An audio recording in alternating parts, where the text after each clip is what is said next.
सदाप्रभु परमेश्वर नाम धन्य हेउ।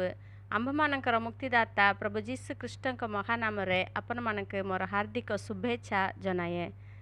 Praise the Lord. आसंतु प्रभुंक वाक्यर अल्प समय अध्ययन करिबा। द्वितीय तिमोथी प्रथम अध्याय 12 पदरे प्रेरित पाउल कहती, मु जहाँकटारे विश्वास करुअछि ताहांकु मु जाने। साधु पौलंकर एही वाक्य नहीं आम माने आलोचना कर आसुचो। जो ईश्वर आम माने विश्वास करुचो, भरोसा रखिचो, सही ईश्वर प्रेम अटंती। से आम मानक आशीर्वाद करुचंती, से आम मानक सुस्थ करती, से आम मानकर बापा, तांकर नाम आश्चर्य, एपरी अनेक विषय रे आम माने शिक्षा प्राप्त होइचो। आजिर प्रसंग हैला से दयारे महान। जो ईश्वर को आम विश्वास करुचो, जो ईश्वर संतान होइचो, से आमर बापा अचंती दयारे महान। जुनसंक पुस्तकरू एही विषय रे आम माने आज आलोचना करिबा। बाइबल रे छोट भाववादी मानक मध्यरे से मध्य जने भाववादी जुनस। सेही जुनसंक पुस्तक आम मानक गोटे झरका परी, गोटे विंडो परी ईश्वरंकर हृदय को, तांकर गुण, तांकर विशेष गुण, तांकर कैरेक्टरिस्टिक्स को आमे माने जानिबा पई गोटे झरका परी अछि। ताहा देई तांकर गुण को आज देखिबा। से अछंती दयारे महान। ले आमे समस्ते जानिचो, छोट बेलर आमे तांकर कहानी आमे पढ़िचो। जोनास कहिले संगे संगे माछ हमर मने आसीबो। एटा गोटे पुराण नहेले एटा गोटे दृष्टांत बोली केते जन भाबुचंती। आउ केते लोक कहउचंती से जोनास भाववादी से दिने स्वप्न देखिथिबे, सेही स्वप्न के से लेखिचंती बोली मध्य केते जन भाबुचंती। किंतु आमे प्रथमे जानिबार अछि जे जोनसंकर जीवन रे जहा घटिथिला ताहा ही सेठी लेखा हैछि। माने ताहा प्रकृत रे घटिछि, ताहा पुराण नहीं बा दृष्टांत भी नहीं। माथ्यू 12 अध्याय रे केते शास्त्री और फारसी माने जीसुंक निकटक आसिले आपणक ठारू ए गुटे चिन्ह देखिबा पई आमे माने इच्छा करूछो। आम मानक निमते गुटे चिन्ह देखांतु बोली कहिले। से समय रे जीसु सेमानक उत्तर देले। माथ्यू 12:39 पदरे एपर लेखा हैछि, किंतु से मानक उत्तर देले, दुष्ट और व्यभिचारी वंश चिन्ह अन्वेषण करती, मात्र भाववादी जुनसंक चिन्ह बिना अन्य कौनसी चिन्ह सेमानक दिया जीव नहीं। कारण जुनस जेपरी 3 दिन और 3 रात्रि बृहत मत्स्य उदर रे थिले, मनुष्य पुत्र सेहीपरी 3 दिन और 3 रात्रि भूगर्भरे रहिबे। जदि जोनसंक पुस्तक गोटे पुराण बा दृष्टांत होइतांता हेले जीसु सेही विषय रे कहि नथांते। जीसु कहउचंती से जेपरी 3 दिन 3 रात्रि माछर पेटरे रहिले, ठीक सेही परी मनुष्य पुत्र मध्य भूगर्भरे रहिबे। जोनसंक ठारू अधिक महान जीसु अटंती। जोनसंक विषय रे द्वितीय राजावली 14 अध्याय रे प्रथम करी लेखा हैछि। 14:25 पद पढ़िबा। सदाप्रभु इस्राएल रो परमेश्वर अमितयर पुत्र गात हेफर निवासी अपना दास जुनस भविष्यत वक्तांक हस्तरे जहा कहिथिले, ताहांकर सेही वाक्यानुसार से हमातर प्रवेश स्थान ठारू आराबा समुद्र पर्यंत इस्राएल रो सीमा पुनर्बार हस्तगत कले। जुनस इस्राएल रो जने भविष्यत वक्ता थिले। से द्वितीय जरबयाम जेतेबेले राजत्व करथिले, से समय रे से भाववाणी कहूथिले, तांकर कथा अनुसार से राजा अनेक प्रदेश को पुनर्बार से हस्तगत कले। जुनस सतरे प्रभुंकर भाववादी थिले, तांकर बाणी पूरा सफल होइतिला। प्रथम अध्याय रे एपर लेखा हैछि, अमितयंक पुत्र जोनसंक निकटरे सदाप्रभुंकर एही वाक्य उपस्थित हैला, उठ निनिबी महानगर को जाओ और तोही विरुद्ध रे घोषणा कर, कारण सेमानकर दुष्टता आम सम्मुखरे उपस्थित होइछि। सदाप्रभु परमेश्वर जोनसंक कहिले, तुमे उठ निनिबी नगर को, महानगर को तुमे जाओ, सेठी जाइकी ता विरुद्ध रे तुमे घोषणा करो, कारण तार दुष्टता आम मानकर सम्मुखरे उपस्थित होइछि। एही नगर निनिबी विषय रे प्रथमे आदि पुस्तक 10 अध्याय रे लेखा होइछि। माने 10 रे आमे जानिछु निम्रोद बोली जने थिले से ईश्वरंको विरुद्ध रे थिले से जने पराक्रमी तांकर राज्य रे थिले असुर बोली से एही निनिबी नगर को निर्माण कले माने एटा इस्राएल रो नगर नाही ए होची असुरिया मानकर राजधानी असुरिया माने सब बेले इस्राएली लोक मानकर शत्रु होइथिले सेही शत्रु मानकर राजधानी होची एही निनिबी नगर हेले जेते बेले सदाप्रभुंकर वाक्य आसिला जुनसो संगे संगे ताहा मानिले नहीं अबाध्य हेले से कौन करुचंती आमे समस्ते जानिଛୁ कहानी सब आमे जानिଛୁ दर्शिस जीवा पाई से गोटे जहाज रे छोड़िले से जाउचंती हेले टिके समय हैला परे टिके दूर गला परे सदाप्रभु से समुद्र रे प्रचंड वायु प्रेरण कले प्रबल तूफान हैला जड़ झंझा हैला ए समय रे समस्ते डरुचंती आम माने मरीजीव को बोली समस्ते डरुचंती कारण एते बड़ तूफान हैला जे से जहाज भांगी जीव बोली समस्ते डरिबाक लागिले किंतु जुनस गले आउ निद्रा रे सोई पड़िले महानिद्रा रे से मग्न होई गले समस्ते तांकु उठाउछंती उठ तुमर ईश्वरंकु तुमे प्रार्थना करो बोली समस्ते कहउछंती आउ से जहाज रे जे माने थिले समस्ते एही कहार हेतु एही अमंगल विषय घटुअछि एटा घटिबार कारण किए बोली से माने जानिबा निमंते गुली बांट कले जुनसंका नाम रे गुली पड़िला हेले समस्ते एबे जानि पारले एही कष्ट एही दुखर कारण जुनस बोली समस्ते जानिले जुनस भाववादी से निजे मध्य एटा जानिथिले एथिरु उद्धार पाइबा पई कोन उपाय बोली पचारलाके से कहउचंती मते धरी समुद्र रे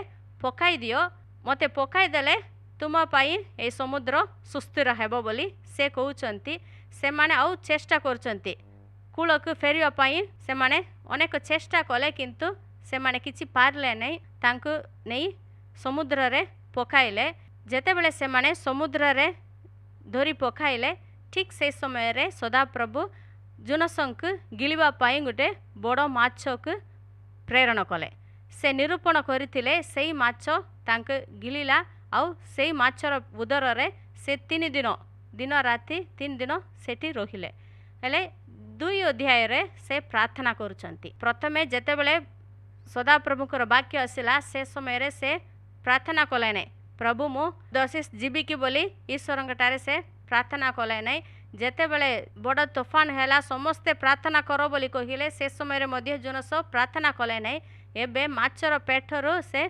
प्रार्थना करचंती तांकर विश्वास को से स्वीकार करुचंती मु जीवी ईश्वरंक चामुरे मोर मान तो परिशोध करबी बोली से कहउचंती सदाप्रभुंकर चामुरु पलायन कले प्रथम अध्याय रे से सदाप्रभुंक चामुरु पलायन करबी बोली से दर्शिस जीवा पाई गले किंतु एबे प्रभुंकर चामुरे से प्रार्थना करुचंती तापरे आमे जानिछु 3 दिन हैला परे ईश्वरंकर आज्ञा अनुसार सेही माछ तांकु शुष्क भूमि रे उद्गार करिदेला तापरे तृतीय अध्याय रे आउ थरे ईश्वरंकर वाक्य से पाइले एबे मध्य ईश्वर कहउचंती तुमे जाओ निनिबी महानगर को जाओ सेठी से मानक विरुद्ध रे तुमे घोषणा करो मु जे वाक्य देबी सेही वाक्य सेठी जाई कि तुमे प्रचार करो प्रचार करचंती से कोन कहिले आउ 40 दिन गत हेले एही नगर एही निनिबी उत्पाटित हेबो से असुरिया माने ईश्वरंकर विरुद्ध रे थिले ईश्वरंकर विरुद्धाचरण करथिले सेमानकर दुष्टता ईश्वरंक चामुकु आसिला तृतीय अध्याय 5 पदरे पर लिखा आइछि तोहिरे निनिबीर लोक माने परमेश्वरंक ठारे विश्वास कले ओ उपवास घोषणा करी बड़ ठारू सान पर्यंत समस्ते चट वस्त्र पिंधिले एते दिन ईश्वरंकर विरुद्धाचरण करथिले ईश्वरंकु भय करू नथिले मान नथिले सेही लोक माने एबे सदाप्रभुंक ठारे विश्वास करचंती परमेश्वरंक ठारे विश्वास कले उपवास कले आ समस्ते चट वस्त्र पिंधिले मात्र नहीं सेही नगरर राजा मध्य सिंहासनरु से उठिला आउ से मध्य निजर वस्त्र काढ़ी एही चट वस्त्र पिंधिला आउ भस्म रे बसिला समस्ते एबे तांकर कुपथरु फेरी आसिले ईश्वर ठारे विश्वास कले आउ ईश्वर निकटक आसिले एबे सेमानकर मन परिवर्तन करिवार सदाप्रभु देखिले 10 पदरे पर लिखाई तहु सेमाने जे अपना अपना कुपथर फेरिले सेमानकर एही कर्म परमेश्वर देखिले पुनि सेमानक प्रति जेउ अमंगल गठाइबे बोली कहिथिले परमेश्वर तद्विषय दुखित होई ताहा घटाइले नाही। जेतेबेले सेही लोक माने मन परिवर्तन कले ईश्वर निकटवर्ती हेले निजको नम्र कले से समय रे सदाप्रभु एहा देखि सेमानक जेउ विषय गठाइबे बोली कहुथिले ताहा मु आउ गठाइबी नाही बोली कहिदेले सेही लोक माने निनिबी नगरर लोक माने रक्षा पाइले जेउ विनाश आसीबार थिला सेही विनाशरु सेमाने रक्षा पाइले बंची गले किंतु जेतेबेले जुनस एहा देखिले से सेतिरे संतुष्ट हेले नै भल हेला मु प्रचार कली समस्ते एबे मन परिवर्तन होई गले समस्ते एबे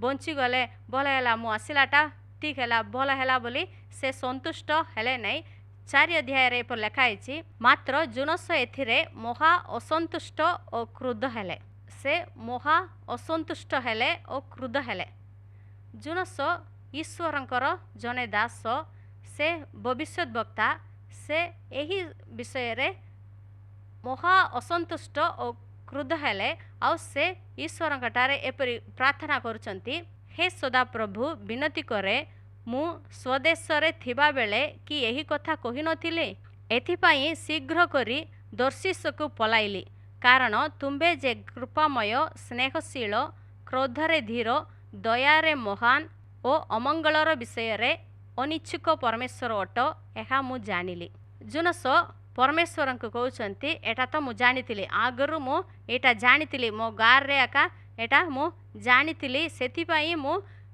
दर्शिस जीवा पाई मु बाहरिली मु जानिछि जे तुमे कृपामय तुमे क्रोधरे धीर तुमे स्नेहशील और दयारे महान एपरी अमंगल विषय रे तुमे अनिच्छुक परमेश्वर एहा मु जानिली बोली से कहउचंती हेले जदि से ईश्वरंक विषय रे ईश्वरंकर विशेष गुण को एते भल करी जानितिले से काईकी असंतुष्ट होचंती वाक्य कहे जने पापी मन परिवर्तन कले स्वर्ग राज्य रे बहुत आनंदित हेउची एटारे भाववादी क्रुद्ध हेले से बहुत रागी गले कारण कोन से कोन चाहितिले से माने नष्ट हेउंत से माने विनाश हेउंत सेही नगर उत्पाटित हो जाऊ बोली चाहितिले किंतु जेतेबेले सदा प्रभु सेही विषय को घटाइले नहीं एबे से टिके विरक्त हो गले आउ 3 पदरे से कहउचंती ए हेतु हे सदा प्रभु विनती करे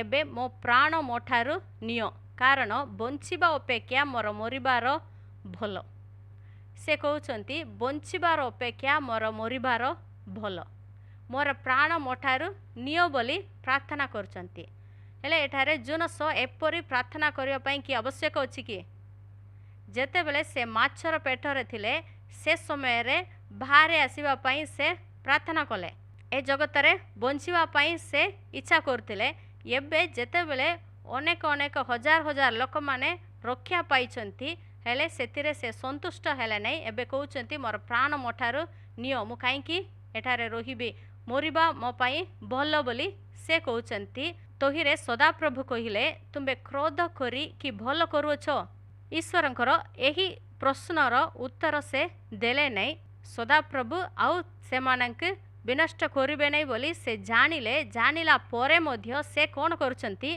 तेबे जुनस नगर बाहर को जाई नगरर पूर्व दिगरे बसिले पुनी सेठारे गोटिए कुटीर निर्माण करी नगरर की दशा होई एहा देखिबा पाई तोहिर छाया तले बसिले एबे किछि खेल चालुथिले क्रिकेट मैच चलिले आमे जेमती भल सीट पाइबु आउ आराम रे बसिकी ताहा देखिबु ठीक सेही परी से कोन करूचंती नगरर पूर्व दिगरे गले गुटे कुटीर निर्माण कले आउ सेटारे बसिले कोन पाई बसचंती से नगर विनाश हेबो से माने समस्ते एबे मरि जिबे सेही नगर पाई कोन हेउची सेटा मु देखिबी बोली से जगह रे बसिले ईश्वर कृपामय से स्नेहशील से दयारे महान से क्रोधरे धीर ए सब विषय से जानिछंती जानिला परे मध्य सेही नगर विनष्ट हेबाटा देखिवा पाई इच्छा करूछंती आउ सेठारे जाइकी बसुछंती। कारण कोन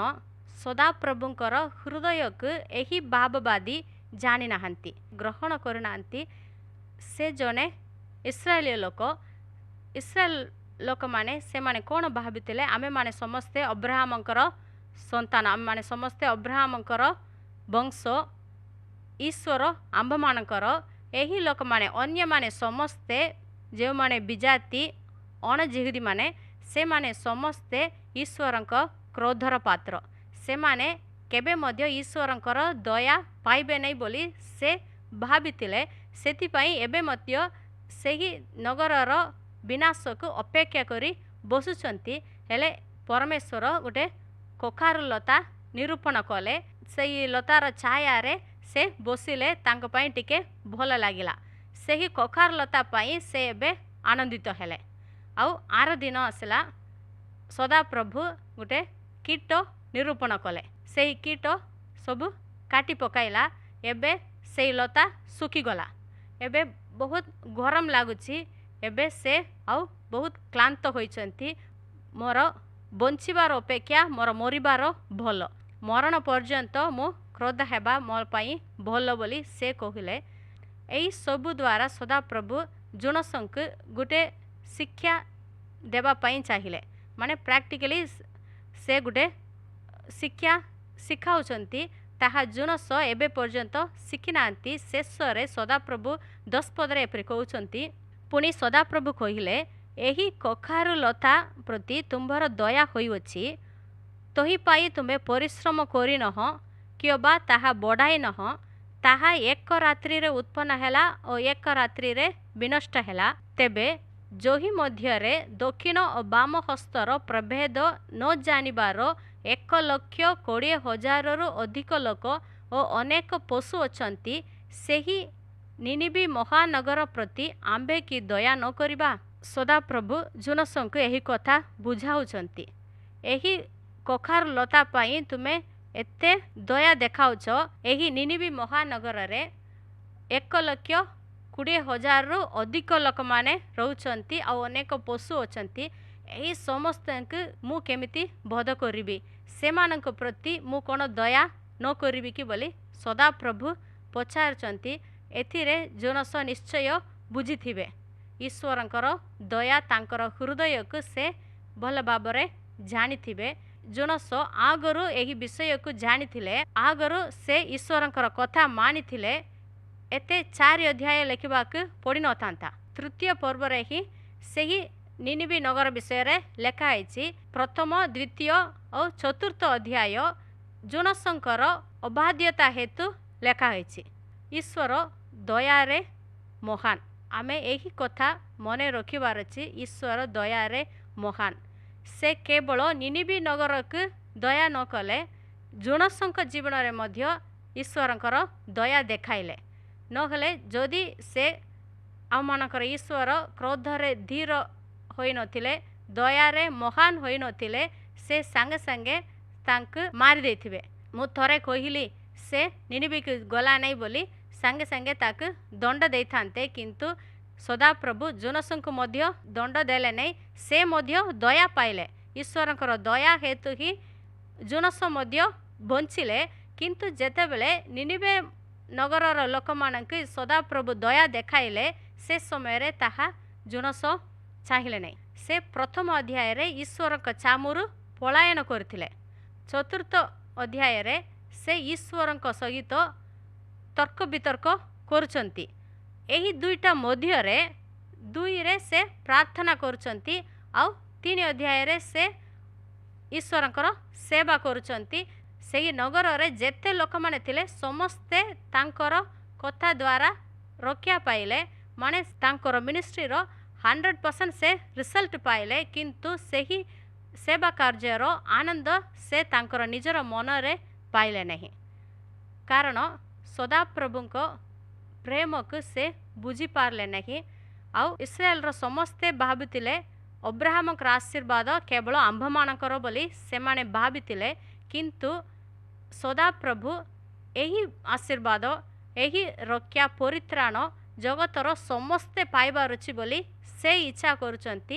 ସେହି ଇଚ୍ଛାକୁ ଜନସଙ୍କୁ ସେ ସେଦିନ ପ୍ରକାଶ କଲେ। ଆମେ ସମସ୍ତେ ଜାଣିଛୁ ଜହନ 3:16 ପଦ। ଈଶ୍ୱର ଜଗତକୁ ଏଡ଼େ ପ୍ରେମ କଲେ ଯେ ସେ ଆପଣା ଅଦ୍ୱିତୀୟ ପୁତ୍ରଙ୍କୁ ଦାନ କଲେ, ଯେପରି ଯେ କେହି ତାହାଙ୍କଠାରେ ବିଶ୍ୱାସ କରେ ସେ ବିନଷ୍ଟ ନ ହୋଇ ଅନନ୍ତ ଜୀବନ ପ୍ରାପ୍ତ ହୁଏ। ଏହି ଜଗତରେ ଜଣେ ମଧ୍ୟ ବିନଷ୍ଟ ହେବା ଈଶ୍ୱରଙ୍କର ଇଚ୍ଛା ନାହିଁ। ସେ ଜଗତକୁ ପ୍ରେମ କଲେ। ଜଗତକୁ ପ୍ରେମ କରୁଥିବାରୁ ଆପଣା ଅଦ୍ୱିତୀୟ ପୁତ୍ରଙ୍କୁ ସେ ଦାନ କଲେ, କାରଣ ସେ ଦୟାରେ ମହାନ ପରମେଶ୍ୱର। ସେ ଅମଙ୍ଗଳର ବିଷୟ ଘଟାଇବାରେ ସେ ଅନିଚ୍ଛୁକ ପରମେଶ୍ୱର। ତାଙ୍କର ଇଚ୍ଛା ନାହିଁ। ମନୁଷ୍ୟମାନଙ୍କ ଜୀବନରେ ଦଣ୍ଡ ଦେବା ପାଇଁ ସେ ଆଗ୍ରହୀ ହେଉନାହାନ୍ତି। ସମସ୍ତଙ୍କୁ ଆଶୀର୍ବାଦ କରିବା ପାଇଁ, ସମସ୍ତଙ୍କୁ ରକ୍ଷା କରିବାରେ ହିଁ ସେ ଆଗ୍ରହୀ ଅଟନ୍ତି। ଆଜି ଆମେ ଏହି ବିଷୟକୁ, ଈଶ୍ୱରଙ୍କର ଏହି ଗୁଣକୁ ଆମେମାନେ ଜାଣିବାର ଅଛି। ଅବ୍ରାହମଙ୍କର ଆଶୀର୍ବାଦ ଯେପରି ଆମ୍ଭମାନଙ୍କ ପ୍ରତି ବର୍ତ୍ତେ। ଆମେ ସମସ୍ତେ ବିଜାତି, ଆମେମାନେ ସେହି ଆଶୀର୍ବାଦ ପାଇବାର ଯୋଗ୍ୟ ନଥିଲୁ। ସେହି ଆଶୀର୍ବାଦର ବାହାରେ ଆମେମାନେ ଥିଲୁ। ଆମେ ସମସ୍ତେ ଯେପରି ସେହି ଆଶୀର୍ବାଦ, ଅବ୍ରାହମଙ୍କର ଆଶୀର୍ବାଦ ପାଇବୁ। ଏଥିପାଇଁ ଯୀଶୁ ଆମ୍ଭମାନଙ୍କ ନିମନ୍ତେ ଅଭିଶପ୍ତ ହୋଇ କ୍ରୁଶରେ ମୃତ୍ୟୁଭୋଗ କଲେ। ଗାଲାତୀୟ 3:13-14 ପଦରେ ଏପରି ଲେଖା ହେଇଛି। ଆଜି ମଧ୍ୟ ସଦାପ୍ରଭୁ ଦୟାରେ ମହାନ ଅଟନ୍ତି। ଈଶ୍ୱର ଏହି ଜଗତକୁ ବହୁତ ପ୍ରେମ କରୁଛନ୍ତି। ସେହି ନଗର ପାଇଁ 1,20,000ରୁ ଅଧିକ ଲୋକ ଥିଲେ। ସେହି ଲୋକମାନଙ୍କ ପାଇଁ ଆମ୍ଭେ ଦୟା ନ କରିବା କି ବୋଲି ଈଶ୍ୱର ପଚାରିଲେ। ଆଜି ଅନେକ କୋଟି କୋଟି ଲୋକମାନେ ରହୁଛନ୍ତି ଯେ ଏହି ଜଗତକୁ ଆଜି ମଧ୍ୟ ସଦାପ୍ରଭୁ ପ୍ରେମ କରୁଛନ୍ତି। ସମସ୍ତଙ୍କୁ, ପ୍ରତ୍ୟେକ ଲୋକଙ୍କୁ ସେ ପ୍ରେମ କରୁଛନ୍ତି, ଦୟା ଦେଖାଉଛନ୍ତି। ଏହି ଜଗତରେ ଏବେ ଅନେକ ଅପବ୍ୟୟ ପୁତ୍ରମାନେ ଅଛନ୍ତି। ସମସ୍ତଙ୍କୁ ସେ ପ୍ରେମରେ ଦେଖନ୍ତି। ସମସ୍ତଙ୍କ ପାଇଁ ତାଙ୍କର ହୃଦୟ ଦୟାରେ ବିଗଳିତ ହେଉଛି। ଯୀଶୁ ଯେତେବେଳେ ସ୍ୱର୍ଗ ଆରୋହଣ କଲେ, ତା ପୂର୍ବରୁ ସେ କହୁଥିଲେ ମାର୍କ 16:15 ପଦରେ, ପୁଣି ଯୀଶୁ ସେମାନଙ୍କୁ କହିଲେ, ତୁମ୍ଭେମାନେ ସମୁଦାୟ ଜଗତକୁ ଯାଇ ସମସ୍ତ ମାନବ ଜାତି ନିକଟରେ ସୁସମାଚାର ଘୋଷଣା କର। ସ୍ୱର୍ଗକୁ ଯିବା ପୂର୍ବରୁ ସେ ଶିଷ୍ୟମାନଙ୍କୁ କହିଲେ, ମାନେ ଆମେ ଜାଣିଛୁ ଏଇଟା ଗ୍ରେଟ୍ କମିଶନ ବୋଲି ଆମେ କହୁଛୁ। ସେ କହିଲେ ତୁମ୍ଭେମାନେ ସମୁଦାୟ ଜଗତକୁ ଯାଇ ସମସ୍ତ ମାନବ ଜାତି ନିକଟରେ ସୁସମାଚାର ଘୋଷଣା କର। ସଦାପ୍ରଭୁ ଜୋନସଙ୍କୁ କହିଲେ ସେହି ନଗର ବିରୁଦ୍ଧରେ ଘୋଷଣା କରିବା ପାଇଁ କହୁଥିଲେ, ତାହା ସୁସମାଚାର ନାହିଁ। ସେମାନଙ୍କ ପାଇଁ ଗୋଟେ ଖରାପ ବିଷୟ, ସେଟା ଖରାପ ଖବର ସେ ଦେଲେ। କିନ୍ତୁ ଆଜି ଆମ୍ଭମାନଙ୍କ ହାତରେ ସଦାପ୍ରଭୁ ଏହି ସୁସମାଚାରକୁ ଦେଇଛନ୍ତି।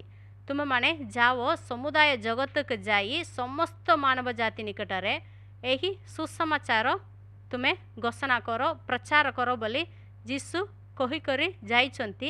କେବଳ ସୁସମାଚାର ହିଁ ଆମେମାନେ କହିବାର ଅଛି।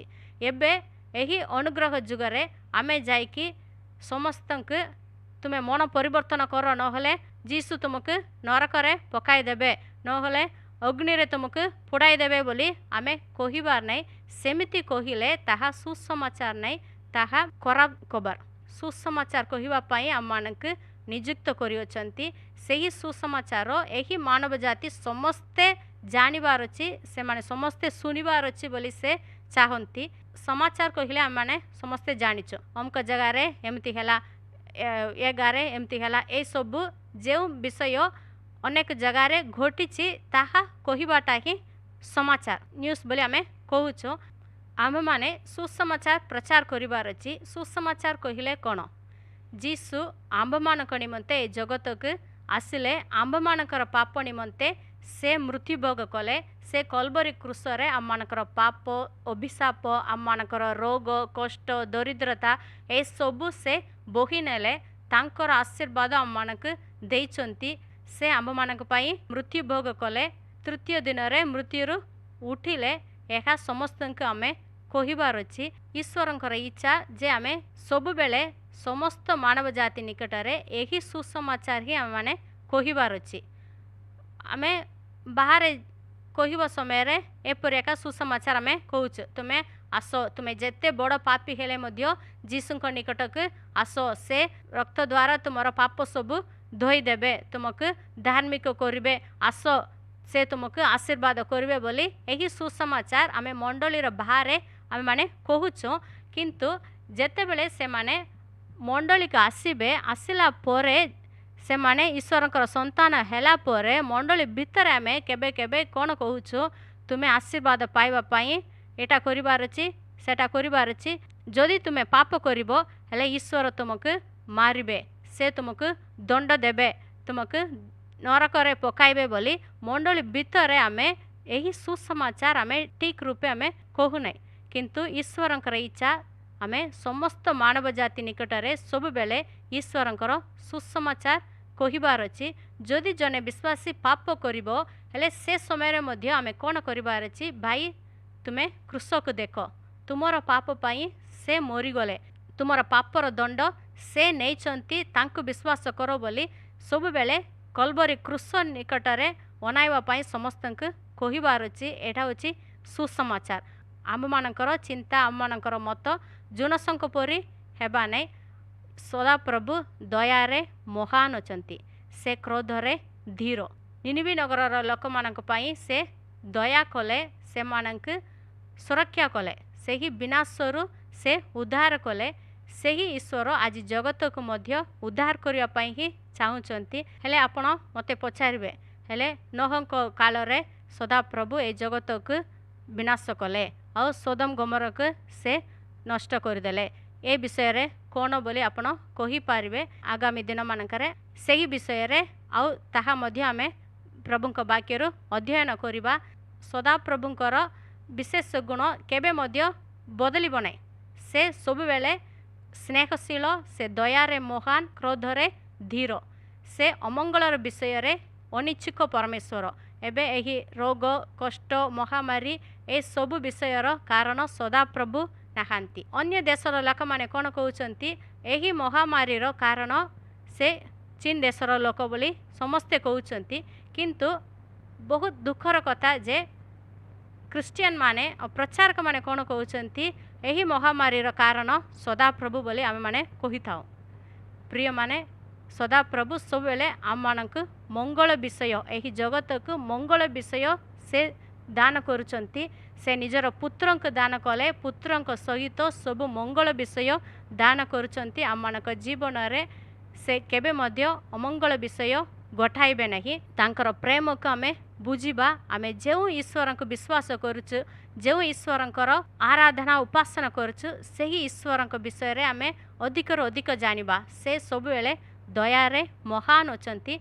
ଯଦି ଆପଣ କିଛି ପାପ କରିଛନ୍ତି ହେଲେ ଆଜି ମଧ୍ୟ ଈଶ୍ୱରଙ୍କ ନିକଟବର୍ତ୍ତୀ ହୁଅନ୍ତୁ, ଈଶ୍ୱରଙ୍କ ଠାରୁ ପଳାୟନ କରନ୍ତୁ ନାହିଁ, ଈଶ୍ୱରଙ୍କର ନିକଟବର୍ତ୍ତୀ ହୁଅନ୍ତୁ।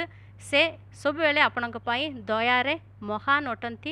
ପ୍ରଭୁ ଏହି ବାକ୍ୟ ଦେଇ ଆପଣଙ୍କୁ ଆଶୀର୍ବାଦ କରନ୍ତୁ।